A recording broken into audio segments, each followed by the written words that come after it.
খাবার ঘরে সবাইকে স্বাগত। আজ দেখুন নিয়ে এসেছি বাটা মাছ, বড় বড় বাটা মাছ। কোনোটায় ডিম হয়েছে, দেখুন ডিম আলাদা বেরিয়ে গেছে অনেকটা। এটা ভেজে নেবো, নুন হলুদ দিয়ে মেখে করে ভেজে নেব। তারপরে আলুটা নুন হলুদ দিয়ে ভাজবো। কালো জিরা, কাঁচা লঙ্কা, অল্প একটু লঙ্কার গুঁড়ো, হলুদ, নুন এইখানে রেখেছি। এইটা দিয়ে ঝোলটা তৈরি হবে, আর কিছু দরকার নেই তেমন। দেখুন বড় বড় মাছ, একদম হালকা পাতলা ঝোল করবো, লাল ঝোল। দেখুন তেল বসিয়েছি, তেল গরম হয়ে গেছে। এখন আমি দিয়ে দিচ্ছি মাছগুলো। মাছগুলো ভালো করে ভাজা হয়ে গেলে আলুটা ভেজে আমি এইভাবে হালকা পাতলা করে ঝোল করলে খেতেও ভালো লাগবে। দেখুন এদিকে গরম ভাত হচ্ছে, গরম ভাত দিয়ে মাছের ঝোল দিয়ে দারুণ লাগবে। কালো জিরে, কাঁচা লঙ্কা দিয়ে যদি ঝোল করা যায় তাতেও ভালো লাগে খেতে। এত বড় বাটা মাছ আমি অনেকদিন পরেই পেলাম, ভালোই লাগবে খেতে। আশা করছি এরকম ডিম বেরিয়ে যাচ্ছে মাছ থেকে, ডিম রয়েছে, দু একটাতে আছে, দু একটাতে নেই, যাই হোক খেতে খারাপ লাগবে না। মাছগুলো দেখতেও ভালো, বড় বড় মাছ লাল লাল করে এগুলো ভেজে আমি ফিরে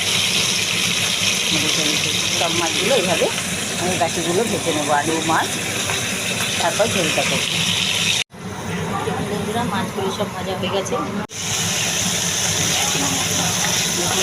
মশলাটা কষানো হয়ে এসছে। খুব বেশি তেল দিচ্ছি না, হালকা করেই করছি। হালকা খাওয়া শরীর পক্ষে ভালো, আর টাটকা মাছ, ওই জন্য অল্প তেল দিয়ে হালকা করে আমি ঝোলটা করছি। একটু ঝোলটা ঘন হওয়ার জন্য আর তো কিছু দিচ্ছি না, একটু আটার গুঁড়ি তুলে দিয়ে দেবো। এখন আমি জল দিয়ে দিলাম, সব কষানো হয়ে গেছে, জল দিয়ে দিলাম। পুরো ভিডিওটা দেখবেন, এমন কিছু না, শুধু মাছটা ভাজা হলে আলুটা ভেজে নিলেই বাকিটা কমপ্লিট। ঝোল ফুটুক, একটু ঢাকা দিয়ে দেবো, তারপরে মাছ দেবো আর একটু আটার গুঁড়ো দিলে নুন চেক করলে হয়, মিষ্টি লাগে না। অতএব এইভাবে দেখতে থাকুন। পুরো ভিডিওটা দেখার পরে কমেন্টে জানাবেন কেমন লাগলো। লাইক শেয়ার করতে ভুলবেন না, অবশ্যই লাইক শেয়ার করবেন। আর ভিডিওটি ভালো লাগলে কেমন হয়েছে তা অবশ্যই জানাবেন। চ্যানেলে নতুন হলে চ্যানেলটি সাবস্ক্রাইব করবেন।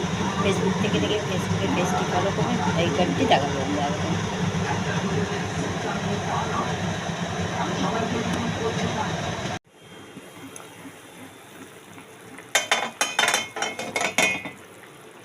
দেখুন বন্ধুরা ঝোলটা হয়ে এসছে, মাছগুলো বেশ সেদ্ধ হয়ে গেছে। দেখুন এবার আমি করেছিলাম একটু আটার গুঁড়ো গুলে দেবো, একটু ঝোলটা ঘন হওয়ার জন্য দিয়ে দিলাম। এবার এক এক করে মাছটাও দিয়ে দেবো, এটাকে নাড়িয়ে মিশিয়ে নিই।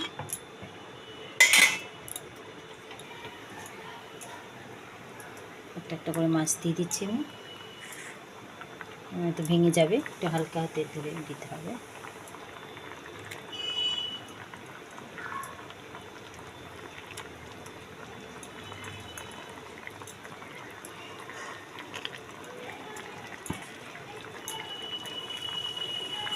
এইভাবে এদিক ওদিক করে মাছগুলো দিয়ে দিচ্ছি।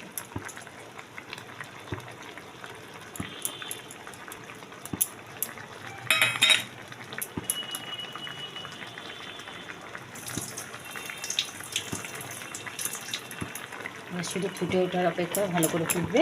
আর আমি ঝোলটা উল্টি পাল্টি দিয়ে একটু মাছের উপর ঝোল দিয়ে আমি ডুবিয়ে দিচ্ছি, আর কিছু করবো না।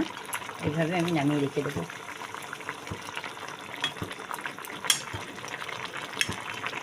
যাতে মাছের মধ্যে ঝোল ঢুকে যায়।